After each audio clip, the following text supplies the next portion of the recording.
കാത്തിരുന്ന് സഞ്ജുവിൻ്റെ വരവും അവൻ്റെ കല്യാണവും കഴിഞ്ഞു. ദേ തിരിച്ചു പോവാണ് കേട്ടോ. ആൾ 2 മാസത്തെ ഒരു ലീവിന് ശേഷം പോളണ്ടിലേക്ക് തിരിച്ചു പോവാണ്.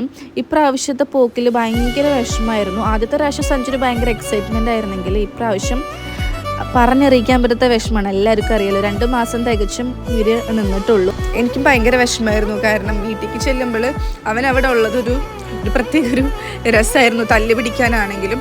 പിന്നെ ഞാൻ അറിയാതിരുന്ന് കരയായിരുന്നു. ഇവരുടെ കാര്യം പിന്നെ പറയണ്ട. ചാന്തു ഇങ്ങനെ ഭയങ്കരമായിട്ട് ഇങ്ങനെ അടക്കി പിടിച്ച് നിൽക്കുമായിരുന്നു. ഞാൻ വെച്ച് അവളെ തലപ്പ് പൊട്ടിത്തെറിക്കുന്നു. കാരണം കരയാണ്ട് ഇങ്ങനെ പിടിച്ചു വയ്ക്കുന്ന ഒരു അവസ്ഥ എന്ന് പറയുന്നത് ഭയങ്കര ബുദ്ധിമുട്ടാണ്. അവളിങ്ങനെ കരഞ്ഞ് പൊട്ടി തുടങ്ങിയിട്ടുണ്ടെങ്കിൽ സഞ്ജുവിന് പിന്നെ കൺട്രോൾ ചെയ്യാൻ പറ്റില്ല എന്ന് അവൾക്ക് നന്നായിട്ട് അറിയാട്ടോ.